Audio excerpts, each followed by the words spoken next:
new that we do have a virtual option now. So if you know folks that you'd like to invite to attend the Breakfast on the Bay, but they maybe can't make it to the community center in Morro Bay, please have them register for the virtual option and they can join us virtually.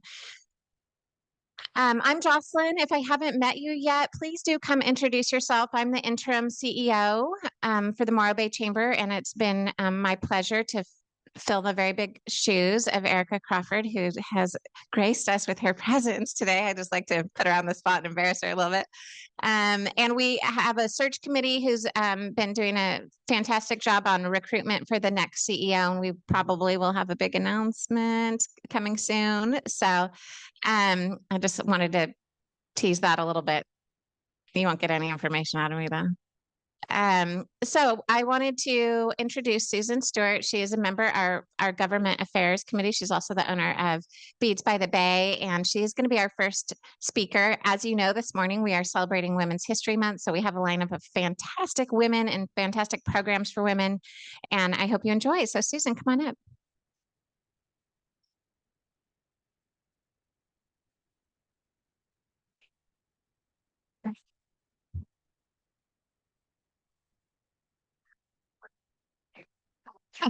Perfect. I'm perfect. Good morning, everybody. When I looked at the chamber introduction to this breakfast and it talked about highlighting incredible achievements of women entrepreneurs, I thought, well, the only incredible thing is that I'm still in business after 17 and a half years. And I thought, well, maybe it is kind of incredible that it worked out so well. And I thought about all the different business experiences and work experiences that I had had on the way to this. So straight out of college, I actually was managing a deli. And I learned there that people like choices, consistency, and variety. Good learning experiences. Then I got into early childhood education, and I have to tell you, I had a dream last night that you were all preschoolers. So it makes it a little easier to talk, but you also learn patience, humor, active listening skills, and how to use your words.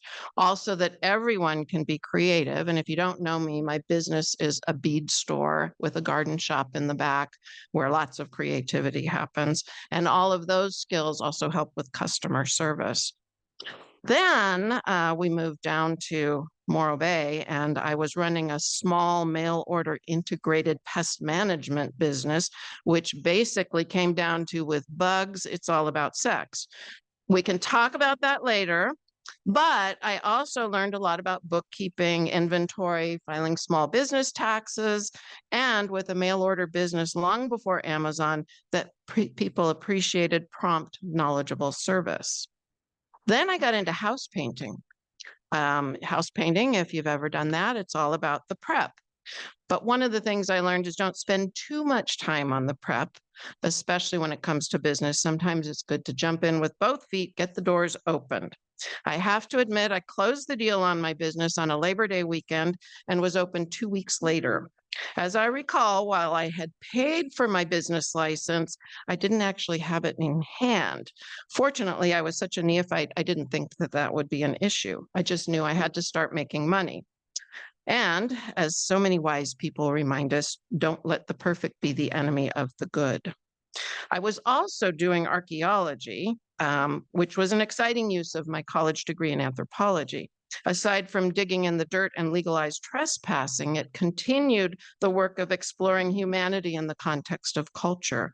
Every culture brings something to the table, including beads. It's made in China or Afghanistan or Nepal or India or Ghana, Gambia, Kenya, Peru, Mexico, the Czech Republic, or even the most rare and exciting made in America. And it's a good thing. It's all a celebration of commonality and the human experience. Beading was something I did with my daughter and friends for fun and creative outlet. Actually, purchasing a bead store was a leap of faith at a time when the economy was starting to tank and my other construction-related income sources were drying up. My smart older friends cautioned me against getting into retail. My son and a young archaeologist I worked with said, go for it. It's only money. And it was all my money, but you know, they figured I could make more. I had a couple things going for me. The shop was turnkey, The location already had a reputation as a bead store. The previous owner included some inventory, an old register, an old computer, and a 5 CD changer for those of you, and we still use it sometimes. And I got great sources from her and from some other bead store owners. So I had lists of people to buy from. The shop is on the sunny side of the street, and it's in an old funky building with a huge garden space in the back. I was able to pull in the wonderful and dynamic Penny Harrington as a business partner who sold rocks and crystals in the side room and helped me keep the shop open 7 days a week. Helen Edwards followed within the next few years to develop a garden business, while Penny went off to open her own businesses in bigger spaces. If anybody remembers her, she did some pretty incredible stuff. And man, talk about a dynamic woman. If we could get her back from wherever she is, she would have some stories to tell. That's another one. If you want to ask me about Penny, I could tell you stories. This wasn't a hobby business for me. It was an all or nothing, who knows what's next type of deal. At first, I thought I'd be picking up archaeology and painting jobs on the side, but pretty quickly, I didn't have time or energy for outside work. Another smart move suggested by the woman I bought the business from was adopting the name Beads by the Bay after the original Main Street location. If anybody's a long-time resident, you may remember there was a Beads by the Bay on Main Street that had closed and abandoned its DBA. But the name recognition and great memories are there. I still have people who come in who say, I was here 25 years ago, and I'm like, no, it wasn't me, But good, we try and keep that same kind of feeling. Who was? Somebody said I was, no. So I had lived in Morro Bay since 1988 and raised 2 kids here. But it was really different becoming a member of the business community. It brought me into a whole different sphere, and it was new. I was used to sort of being on my own and doing my own thing. So I joined the chamber, I joined the Merchants Association, served on various boards and committees to get a more global understanding of what the community was like from the inside out, from the point of view of not just a resident, but now the business community and the government community as well. I like to promote other businesses in town because the success of any of them is good for all of us. People really appreciate that you know where to get great coffee or soap or a good meal or nice clothes. And they would always like to know where the public restroom is in the downtown. I have to bring that up at every meeting. That's always a big issue.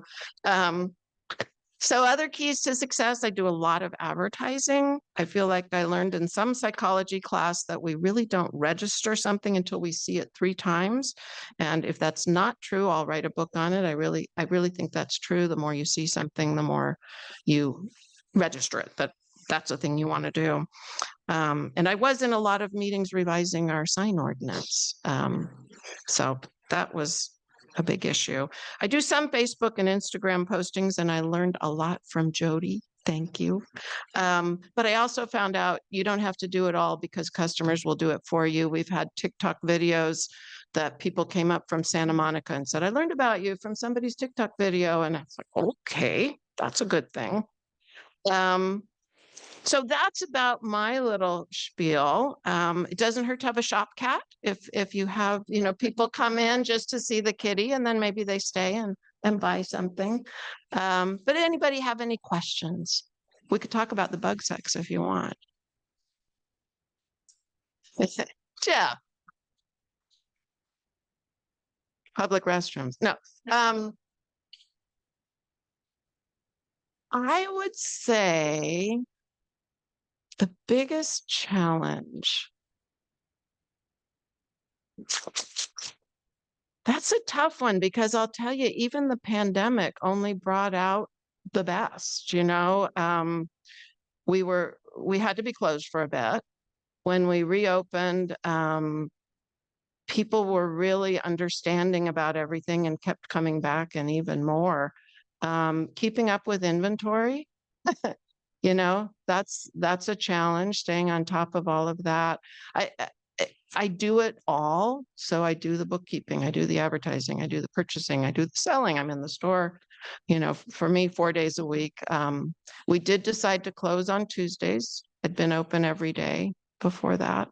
But yeah. Do you have any employees? And if so, has that been a issue or a challenge in the sense that most of the business owners that I talk to, that seems to be the number one challenge now? I would say that probably is and no. So my sort of business model when I started was not to have employees because when I worked on the paint crew, one of the things I did was also stay on top of the payroll for them. It's a headache. So I went in with the idea of having business partners. So, for example, Helen in the garden sells her product on the register. I have an old-fashioned kind of register. There's a key for her products, a key for my products. She gets a check for what she sold and a 1099 at the end of the year. So she's not an employee. She basically even sets her hours. We'd still be open Tuesday if she wanted to be there Tuesdays, but that's another story. Judy. Business and chamber. Again, the chamber helps me get information, understand what's going on. My business, it is on the chamber website. I don't probably use it as much as I should, but I also feel like for me, it's about me supporting the chamber. I think the chamber does what it can to support all businesses. And again, with that, it makes the whole town stronger.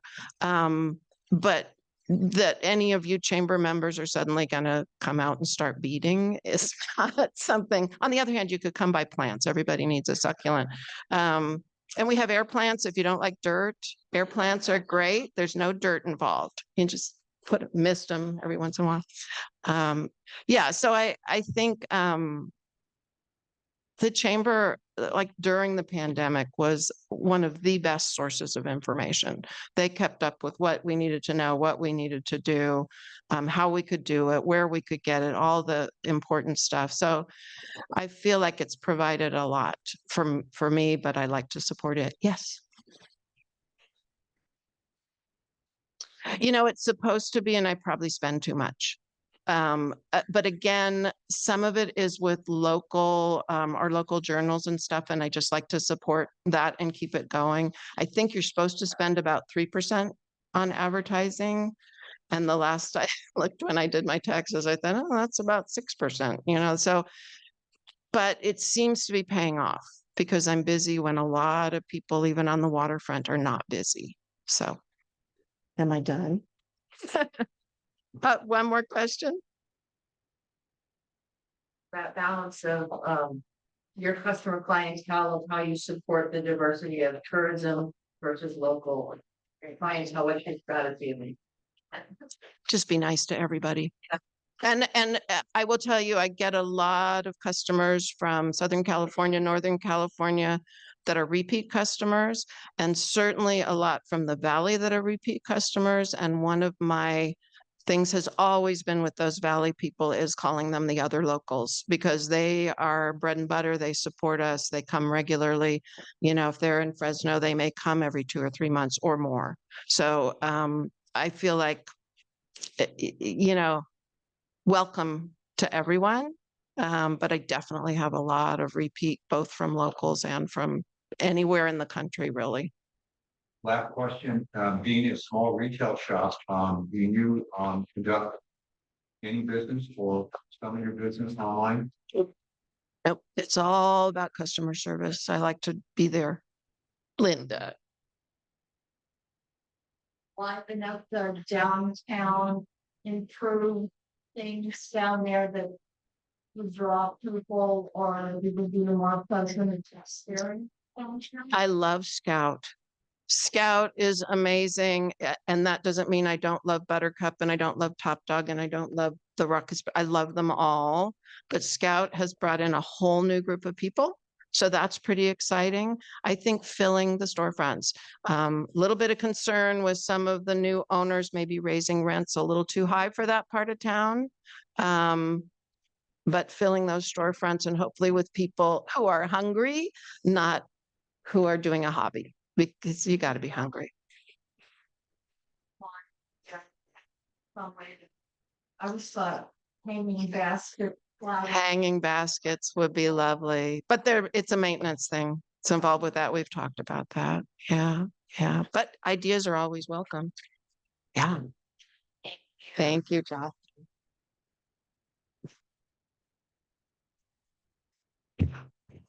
Thank you, Susan. I knew that would start off the morning in just the right way. I mentioned that Susan's on the Governmental Affairs Committee, but I didn't mention that she's the chair next year. So I really appreciate her commitment to that.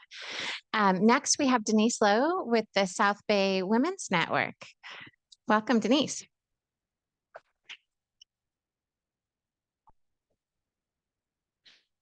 Hi. Thanks so much for having us. I think I need to, can you hear me now? Okay. Do what you need to do. Got it. Perfect. It's perfect. Okay. Well, thanks everyone for coming out this morning. I'm Denise Lowe. I'm currently the president of South Bay Women's Network, which is an organization that started about 41 years ago. A group of friends, women, got together and said, wow, we need to be able to promote our business. We need to be able to support each other. And so they put an ad in the newspaper. Remember newspapers? And said, we're going to meet. Women who want to support women, come and join us. And 40 women showed up. And 41 years later, the group is still functioning. We're still in business. And we've changed our location a little bit. We used to be over in the Los Osos area. Now we're here in Morro Bay, mainly because I live in Morro Bay. And I said, hey, there's this great place to meet. Let's do this here. But over the years, South Bay Women's Network has provided a community of women support and assistance and friendship. Lifelong relationships have been made in this group. And when I showed up 8.5 years ago in Morro Bay and started looking for ways of promoting my own business, I found the South Bay Women's Network.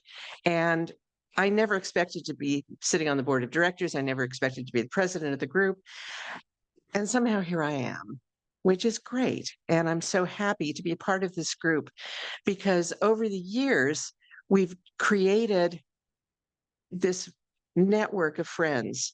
And it all started back in the days long before social networking, before technology was there, when people had to get together in person, talk to each other, and promote each other and support each other. Now, our focus over the last number of years has been creating scholarships for women who have had to take a break in their education. So we created this scholarship fund starting back in 2000. And we are doing this in association with Cuesta. And we've got this wonderful program where we invite women from the Central Coast, basically, but obviously the Estero Bay area primarily. And we say, we want to help you. We want to make sure that we see you, that you know that we see you, and we know that the needs that you have are not necessarily financial, although, of course, everybody needs money. But a lot of people just need to know that they're not alone in the community, that they're not the only people who are trying to get back to school, to finish their education, to improve their lives. So what we do is we put out a call to people saying, apply to us. You know, back in 2000, when we did our first scholarship, we gave one scholarship. Last year, we were able to give 11 women $500 each. And that was out of an applicant group of 42 applications. So it's really increased over the last number of years. We've got a very dedicated committee that I've been proud to work with for the last 4 years, where we encourage women to take charge of their own lives. And for the most part, these women have. So it's kind of it's a passion project for a lot of us who are still working on this committee. And it's so joyful to be able to hand a woman a check at the end of the year and say, here's some money. We're not putting any restrictions on what you need to do with it. We're saying you need it for books, you need it for transportation, you need it for food, you need it for a spa day. It's yours. Whatever you need to do to take care of yourself and move forward with your life, whether you're taking care of just yourself, your family, the community, whatever you need. And it's especially important to me to be able to do this because I've been really privileged my whole life. I didn't need scholarships when I went to school. Of course, school was a lot less expensive back in those days too. You know, when I was in school, a semester was $500 plus books. I can't imagine how people are affording to go to college these days. So if I can take my luck and give that to another person so that they can go to school, they can afford their tuition, they can buy their books, that matters to me, makes me feel good about me, you know, because wait, it's all about me, right? Yeah, it's all about me. But I'm just going to read you something that we put together recently in terms of what we're trying to do in our mission to attract more members, of course, because we're an organization, we thrive on membership, but also to help support the community. So South Bay Women's Network is not just a networking organization. It's a community of women providing mentorship, friendship, and support in a welcoming and non-judgmental environment. Our membership is inclusive, catering to a diverse group of women in business. Throughout the years, our members have included current and retired business owners, entrepreneurs, as well as women dedicated to volunteerism and membership. We aim to grow our membership with individuals who value community, volunteerism, women's issues, local business support, entrepreneurship, and mentoring women of all backgrounds and ages. Our events feature speakers addressing various aspects of women's lives, and men are welcome too. It's in our bylaws. Men can come. So it's all good. Join us. If you're passionate about empowering women, support our mission and commit to contributing to and engaging with our cause. So we invite you to come to our mixers. We meet once a month, generally at Savory Palette, so who are also members, and support us every month by providing dinner and a wonderful, safe environment for women to hang out in. We have programs every month. Sometimes they're member spotlights so that you get to know the local women who have their businesses. Some months we have groups like League of Women Voters or Planned Parenthood coming in to talk about current issues and things that are also important, not just to women, but to the community at large. And then at the end of the year, we have our big celebration and our awarding of scholarships to the recipients after a fairly arduous interview process. So we're all about the community. We joined the chamber last year and really didn't take advantage of working with the chamber. This year, we are committed to working more with the chamber and being more involved and more visible in the community. And of course, we need your help with that as well. So we encourage you to go to our website, and I think we brought some flyers that we'll pass out as well. Please check out our website. You'll see some wonderful testimonials from recipients of our scholarships. You'll see our memberships. You'll see who we are, I think. And that's all I got. Thanks so much. Any questions? Oh, I know. I'm sorry. Went completely blank. We'll also be handing out our calendar for the rest of the year, which involves it shows all of our events and activities and big things coming up. And we hope that you'll stay tuned. We'll be doing a push very shortly. We've got a big event coming up in April. It's the first of our annual fundraisers because our goals for the scholarship committee are to raise at least $10,000 this year. So at the end of the year, we hope to be able to give 10 women $1,000 each instead of 500. And we hope you'll give generously. Anyway, thank you. Any questions? Judy?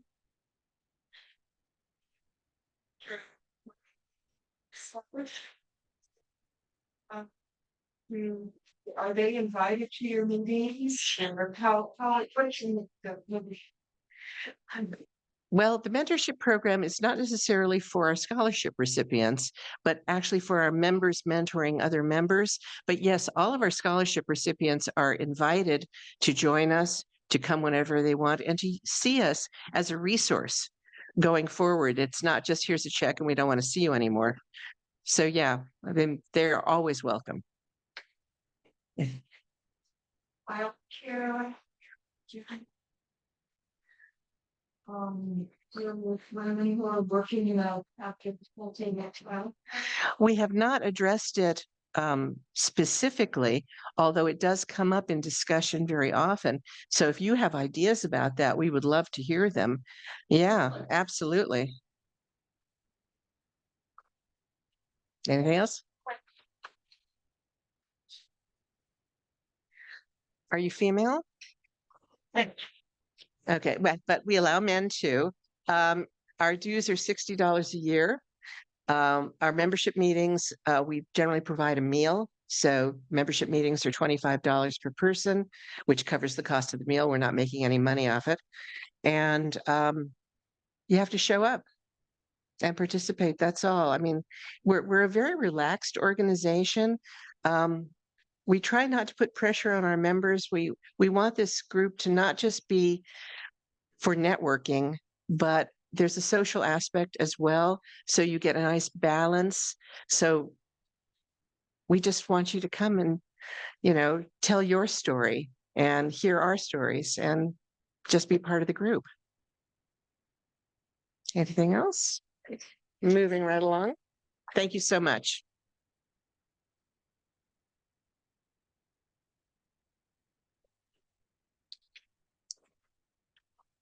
Thank you, Denise. I'm loving hearing about what great work. So really learned a lot about the South Bay Women's Networks. Thank you for being here. We also have Kate Dubost this morning. When I saw her name on the list, I thought we should have wine, but it's too early.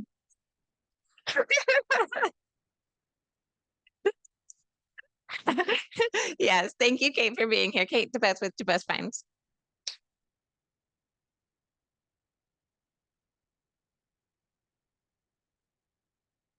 Thanks for having me. Is Susan still here? I was inspired by her journey, so I'm going to share a few of my own. And at the winery, the people that work with us tell me that I'm the gabber. My job is to be the gabber. My husband says I work overtime. So I actually wrote it out and timed it so that I couldn't just vary off script here. But sort of kind of to piggyback on what Susan was saying, I did not come out of the womb thinking I wanted to be a whatever. I did for a while think I wanted to be an archaeologist, however. Yeah. And so, but I grew up in Oklahoma, a dry state, as a matter of fact. And at that time, I've had several careers in my lifetime. I got a degree in math statistics because I thought I wanted to be an actuary. In 1969, when I graduated from college, actuarial science was one of the few fields that women were paid equally. However, it was not for me, say cubicle. And so I went on to be a computer programmer, still cubicles. But then I did some political organizing, was a hippie in the mountain hills of Costa Rica. Do you see a 60s and 70s pattern going on there? But came back to California to run a ranch on York Mountain and plant grapes. So the bug was set at that point. I did go on to be a mom and a teacher, a high school mathematics teacher. The difference between that job and the one I have now is I can drink on the job. There were a few times I wanted to, but didn't in school. And when I went to college, women couldn't even wear pants on campus. And that was 65 through 69, not even on Saturdays to the library. I think that's where skirts got, developed so you could hide it from the guys, right? And so as I moved on, I was also still political, got involved in, was elected to a school board when school boards were really just still about education and not about politics. My husband, for those of you who know, is the local school superintendent in Paso, only until June, thank God. And so finally, after that circuitous route, I became a winemaker with my husband, of course. It was our kids who grew up in Templeton that really got us into this. And I guess by starting with that whole journey, what I want to say to you is that I think it's really important to do what you love. And that may not be the best advice for everybody or the most consistent advice for everybody, but it has made my life really rich. And that is my advice, is to do what you love. So our kids started bugging Kurt and I to get this winery started. The oldest son, Jacob, wore out 3 pairs of boots planting grapes on a piece of property that my husband's family's owned since 1882. I think we may be the longest held family property with a family winery on it in Paso Robles. And I just want to take a little segue there about, yes, we're from Paso, but we're really involved in I like to be not really involved. We're involved in the chamber here. We do the sip and stroll. We love to get people from the coast to just try to talk them into drive over the hill. But so I think it's a really good match for us as a really small family winery. We custom crushed in 4 facilities while we built our straw bale building, which is a very lovely, environmentally friendly building. And then it took another 10 years to get a tasting room built. We poured in that 58-degree winery without windows for about 10 years. So when I built that tasting room, windows on every wall so we could see the sunshine and the beautiful vineyards. And we're in the Adelaide area. For those of you who know the Adelaide area, it's on the west side of Paso. At the top of our vineyard, you look out on the back of the Coast Range and the Hearst properties. And so it's really quite beautiful, and we feel very lucky. So after it was not easy. I mean, I loved listening to your comments again, Susan, as well, because not only do we have to go through land use permits, county permits, the TTB, the ABC, the CDF. I thought there were a lot of those, letters in education, but little did I know. And I think there was a question, one of the hardest things we've had to deal with is the regulation and being a very small winery. I just wrote our March newsletter because I'm a Muppet fan about Kermit's. It's not easy being green. And it's not easy being small either. But so I think that is sort of an issue. And after having to figure out the TDP, the ABC, the regulations, then I only had to deal with high school students. Now I have to deal with customers. And we're all taught that the customer is always right, except when they're not.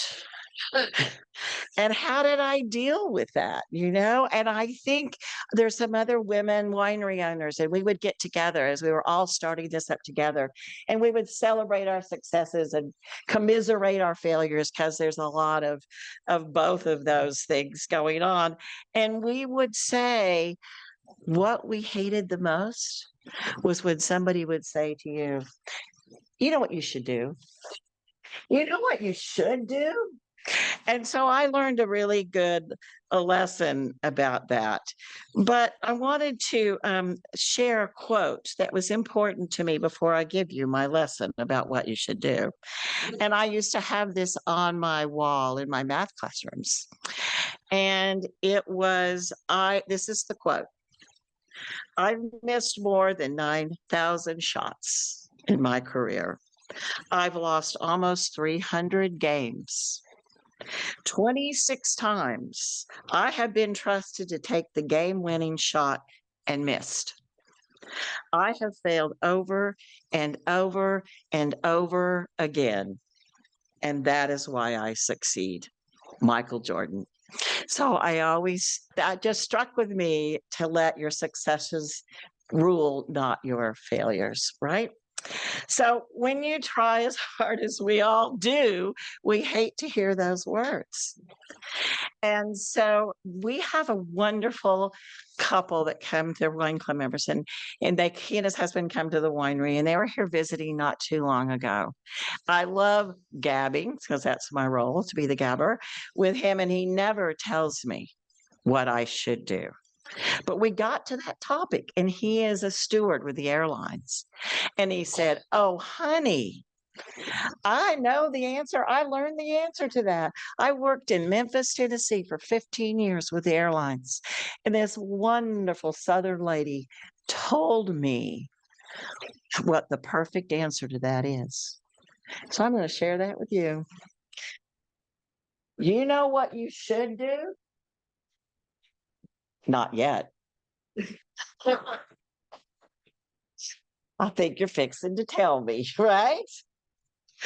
So I guess what I want to say to all of you is that what you should do is love what you're doing, cherish every moment, the successes and the failures. Remember Michael Jordan, and congrats to all of you and the best successes in the future.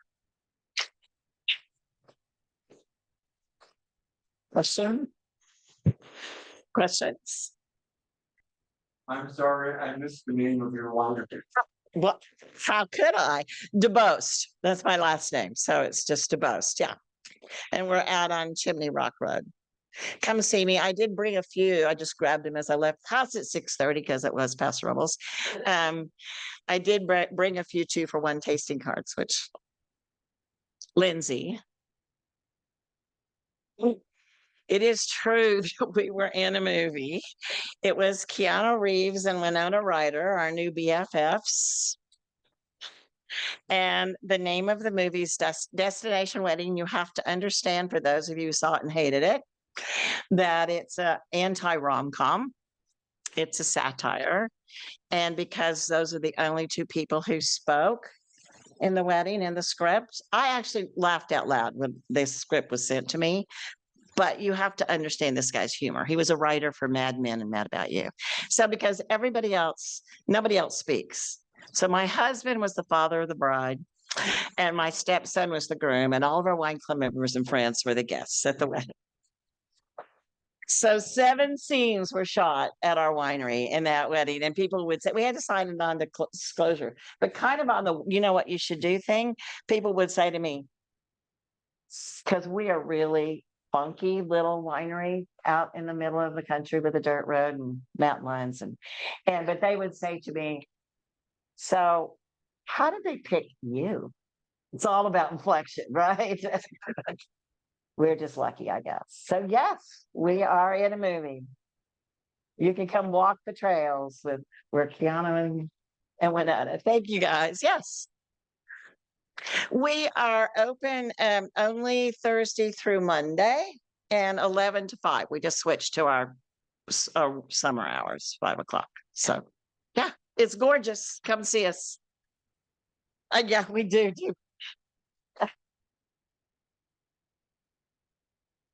Thank you, Kate. Wow, I'm really just loving this morning. So many takeaways.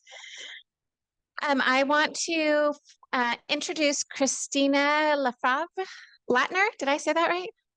Lefebvre Latner. Lefebvre. Got it. She's going to talk to us about a family-friendly workplace. Thank you, Chris.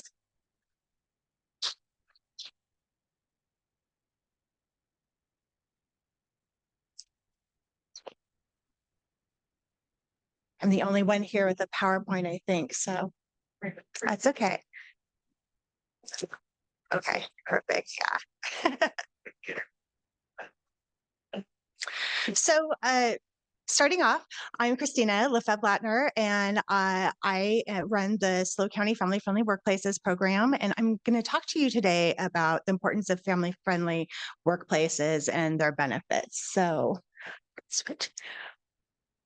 So, I run the SLO County Family Friendly Workplaces program, and we provide resources and support to all businesses throughout SLO County free of charge. So you don't have to be a chamber member. You don't have to be a member of SLO Chamber, which I'm an employee of, but you'll see me at all sorts of different places because I'm out and about talking about this.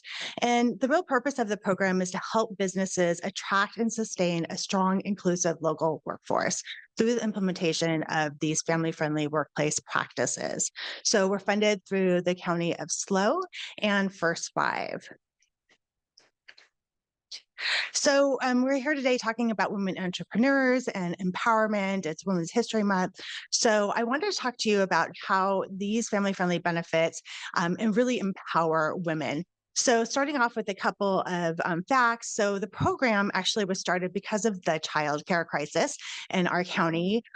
We've had this crisis for some time. So a little bit of tidbits of information here for you about that crisis. So in SLO County, licensed childcare is available to only about 30% of working parents. So it's really very low. So for a minimum wage worker, childcare for just one infant, that's not including any other children, at a licensed center can cost about 60% of their income. So, and it's not cheap either for people who are higher wage workers. So these two things together make it so there are a lot of women who have either left the workforce, aren't able to return after their children because it just doesn't make economic sense for them. So, so we really feel that on, especially we've talked about, there's a lot of talk about the fact that especially this last year, trying to find workers, right, has been really difficult. So, and with that, more than 5 million women were basically pushed out of the workforce because of their caregiving responsibilities or challenges since 2020. So, of course, some of that is due to the pandemic, but childcare was an issue before the pandemic. This program actually, we started this off even before the pandemic happened, and it's continued to be an issue since. So really by supporting women and their caregiving responsibilities, it's a great way for businesses to help women participate in the workforce. It's really that simple. So why should you support family-friendly benefits? It's if you're a business, is a quick and simple answer, and it's business smart. So by supporting working parents, businesses can stand out with the competition for workers. They can increase the effectiveness of their recruitment efforts, and they can increase employer retention. They can be able to see my notes here a little bit better, maximize employee productivity. They can increase their loyalty and morale of their workers. And then for employees, businesses that support these efforts, they are more successful in being able to balance work and family life. They're more satisfied with their jobs. They are more loyal and committed to their employers, and they're more likely to remain with their employers. So it really increases retention, and it's a great return on investment. So there are tons of family-friendly workplace practices that are out there. When I use that word, oftentimes, especially small businesses, think, well, there's no way that I can build a childcare center on, my workplace, or, I can't have all my employees be remote workers. They have to be here at a certain time. We serve the public, and those are only a couple of the different types of family-friendly workplace practices that are out there. There are really so many more. And there's something for everyone. There's not a one size fits all for this. So, and one of the things that I do is work with employers to be able to see what it is that can be done, and also some of the best practices of some others that are in the industry. So this is a long list. There's more than this, but it really, it starts with even just doing something as simple as offering occasional flexibility so people can take medical, breaks. They can go to the doctor. They can take their child to the dentist.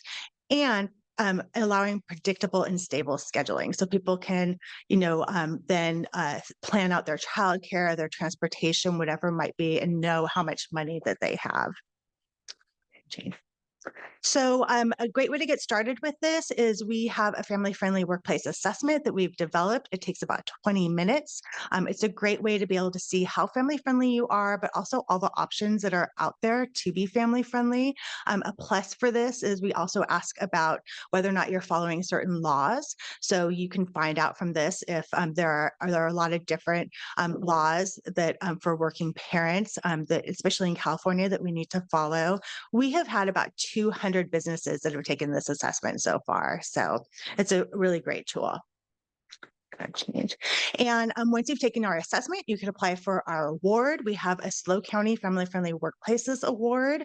It's a great way for us to be able to recognize businesses that are doing these types of things, but also to uplift businesses who are working towards it. So you don't need to be a super family friendly business in order to take the assessment or get the award, but it's a great way to be able to get there if you're not there yet. But many businesses that I find actually are pretty family friendly. So these are some of the areas that we look to evaluate you on. There are a lot of great benefits to this award. One of the things is we announce it at our events. It goes in newsletters. It gets shared with all the other chambers. And one of the things that's my favorite benefit, and also a lot of the favorite benefits of our employers, is this family friendly workplace seal that you see here. And I don't know, is there someone from us down here today? No, darn it. I put it up there because I know that in the past they have been.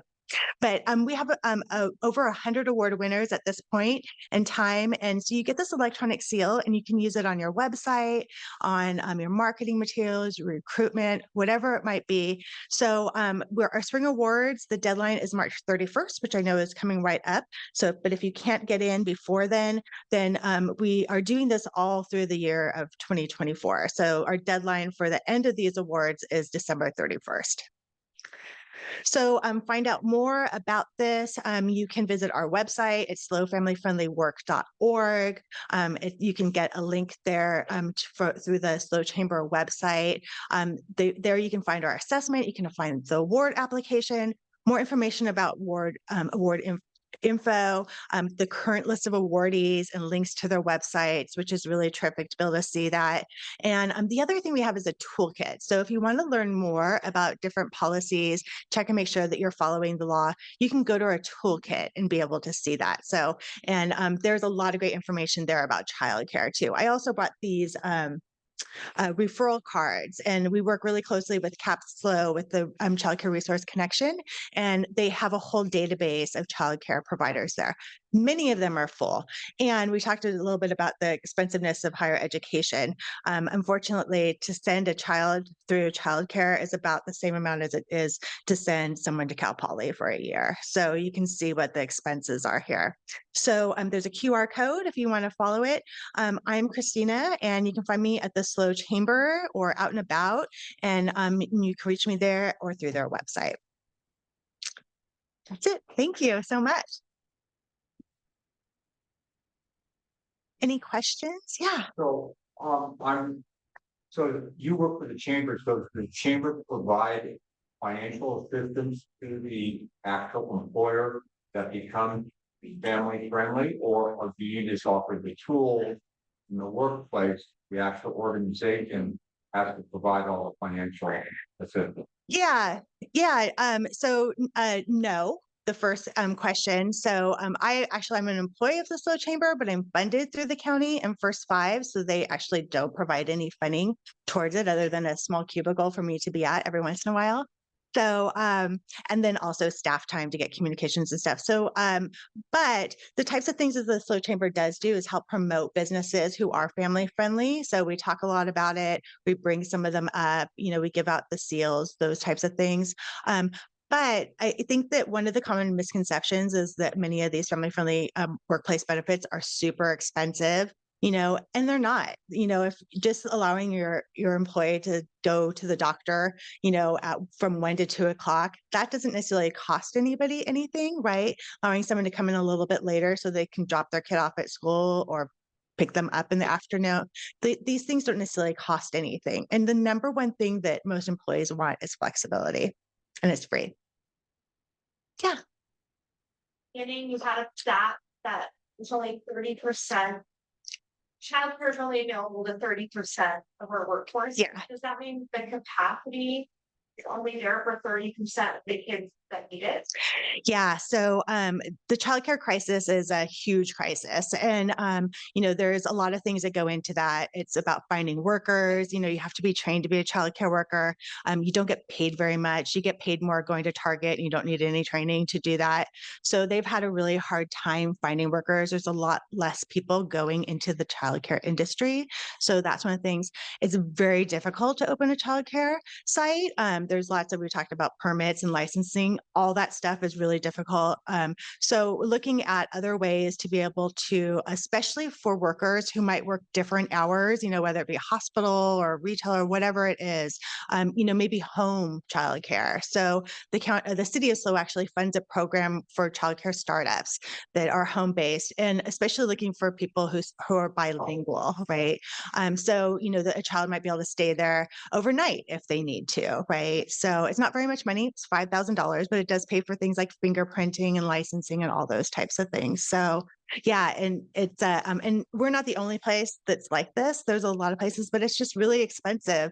And so especially during COVID, they had a hard time keeping staff. And one of the things that's going to make things much, much worse is the fact that we're looking at universal pre-K in California, which is going to be a great thing, except that those preschoolers are the bread and butter of a lot of these childcare sites, right?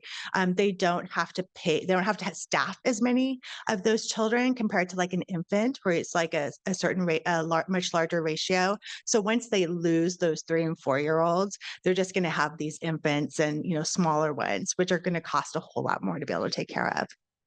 Yeah. Sorry.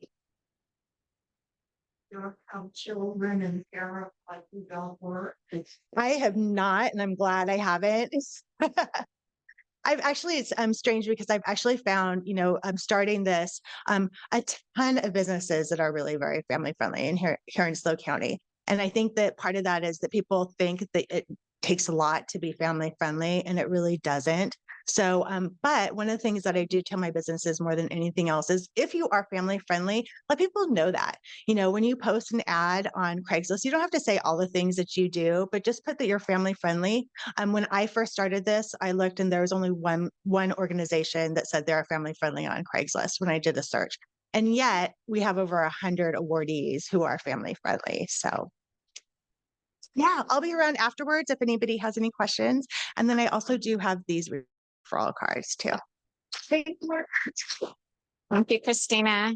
Hopefully we can get some more Bay businesses recognized and getting those awards and that seal. Next, I'm going to invite Brad Watson with Vistra up to give us an update and tell us about their upcoming meeting.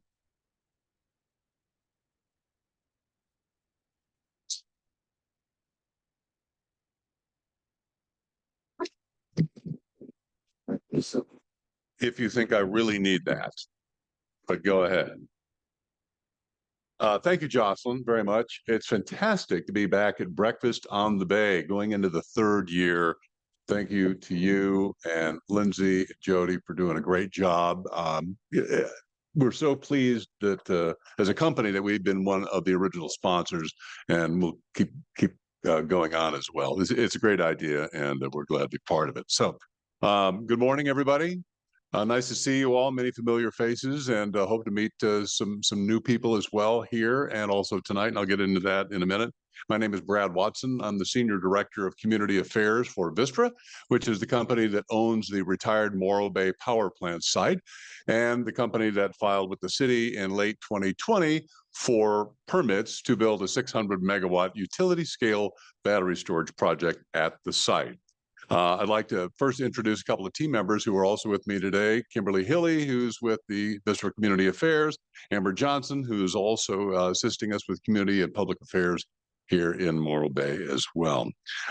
As I said, we filed for the permits in late 2020, then that starts going through a process which has to do with the CEQA, California Environmental Quality Act. The city in 2022 put out what's called a notice of preparation, which means it would be the lead agency to go through the draft EIR process. And after about a year and a half or so of study, the draft EIR came out on March 11th, just last week. It is on the city website. It goes through all of the potential environmental impacts for the project as we have submitted it. The draft EIR, we're pleased to note, points out that for the environmental impacts in the technical areas that were studied show less than significant or less than significant with mitigation, except for the power building and stacks, which would be demolished. It is on the city website. We also have a project-specific website called morrobayenergystorage.com. morrobayenergystorage.com, which also has a link that takes you right to the draft EIR website. So that's been going on. And now we're really kicking into gear tonight with the first of a series of community meetings in Morro Bay about the project. Tonight's meeting will be at Del Mar Elementary, starting at 6 o'clock. We're going to run from 6 to 8 p.m. It's the first of a series. We're going to have another meeting in April and May. And it will be on slow span as well. So if you can't make it tonight, perhaps you could watch live. While it streams live, it'll also be archived there as well. Tonight's meeting is going to focus on safety. That is a concern we've heard about, so we listen quite a bit. We want to address that head on tonight. You'll be hearing from a couple of our executives who are very knowledgeable about this project, about the project itself, but also we will have a report by a consultant who has done a safety report, which looks at what an offsite consequences analysis is. Essentially, that if there were a maximum credible event of some kind of overheating or fire, what would that mean? What would any risks mean? So we're going to present all of that tonight. If you want to ask a question, not too late, go on our website, morrobayenergystorage.com, and submit a question. We're going to be emphasizing those because we want to make sure if they're technical, and some are, we have plenty of time to have a well-informed response. There's also going to be an opportunity for people attending tonight to ask questions as well. We'll just ask people to drop a card in a bin when they arrive. We're going to pick names randomly and people can ask questions spontaneously from the floor. So we'll have more meetings in April and May, but to keep up to date, all the presentations that will be made tonight, all the relevant reports will be on morrobayenergystorage.com. And thank you very, very much.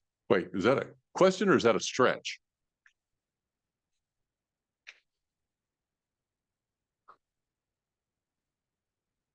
C-SPAN does actually on slow span, you can actually go and play it, stream it from their website. Correct. Yeah, we'll be doing both. Okay. Live and. What's the format tonight? Is it going to be formal or how's it going to work? How's the format? We'll have presentations, and then we will have Q&A after. We will have questions that have been submitted through the website. We'll pose those questions. There will be an opportunity for people who will be picked at random to ask questions from the floor as well. At the auditorium at Del Mar. Yeah. If there are any other questions, I'll take them offline in the interest of time. So Jocelyn. Very good. All right. Thank you. Okay. Thank you. Yeah, we are running a little bit behind schedule. So just a heads up, if any of you need, I have a hard stop and need to leave, we completely understand. I'd like to invite Rachel Edwards up. She's going to tell us a little bit about what the United Way has to offer. And we are ending on tax season. We've got such a great morning, but this is actually really good news. I know I have to follow up all these great, interesting talks with the tax, but I think this is a really great program and I think it should be really helpful. If not for you, maybe some of your employees or participants in the different programs you're running. So my name is Rachel Edwards and I'm the Director of Resource Development for United Way. I've been in SLO for almost 15 years, well, Templeton now, but I'm really excited about this program because it brings a lot back to the community. Just last year, we did almost 500 tax returns, which brought almost 450,000 back into the local economy through the returns. a lot of people qualified for benefits they didn't know about. So that was really great. What the My Free Taxes program is, it's just an online platform where you can file state and federal, and it'll review all the benefits you might be eligible for so people aren't missing out on anything. And we have volunteers staffed at 2 locations in North and South County. So most of our volunteers, we try to find from financial institutions. So they have a little bit of knowledge, well, a lot of knowledge, and they are able to help our participants through the process and help them get their taxes filed. Our Paso Robles location is at the community center, and our Arroyo Grande location is at the public library. It's open to anyone as long as they are computer literate or have someone that can help them with the computer, just because our volunteers aren't allowed to like type anything in. The people who come in have to be able to do it themselves. So that's important to know. But otherwise, it's open to anyone. If someone maybe isn't computer literate or needs help a little more detailed with their taxes, we can help them with some of our partners. We're working with AARP and also with Cal Poly. They will help with the full taxes, help do it for them. And that is up to incomes of $66,000. So if that applies to anyone, we do have that referral service as well. We can send them to. Just double checking I'm not missing anything. This weekend at the Paso Robles location, we will have the Mexican consulate there.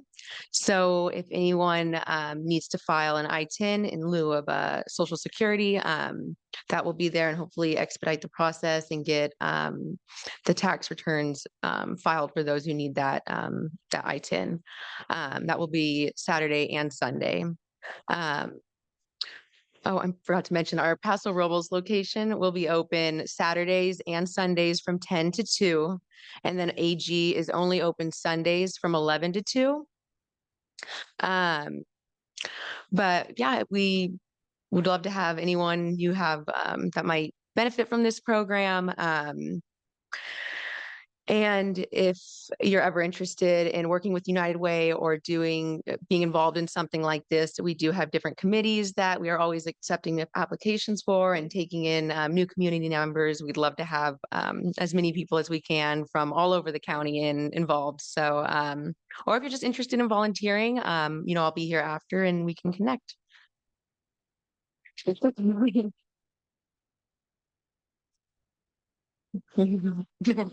I'm sure Rachel can stay if you have any questions for her, since we're running a little short on time. We'll find her after. Hello, your friendly membership director. I just wanted to remind everyone we do have Shop, Sip, and Stroll, as our lovely Kate had mentioned. Very excited. Our downtown date is going to be Friday, April 12th, and then Embarcadero is Friday the 26th. So we've definitely listened. We've incorporated more food, more non-alcoholic. So we're really inclusive, getting everybody. So we're excited about that. Still the delicious wines. Don't worry though. We haven't cut too many of them. And then yes, we're really excited. Tickets are live on sale. You can get the early bird special, and I think that's it. I'm so sorry. I haven't had enough coffee, but very excited. So buy your tickets. We're just excited. It's going to be great. We have all the best things going on. So buy your tickets. And that was it. That was perfect. I think we are looking for a couple more wine tasting businesses for Shop, Sip, and Stroll. So that's it. Thank you so much for being here. Our speakers can all stay if you have any questions. Meet someone that you haven't met before, and thanks again.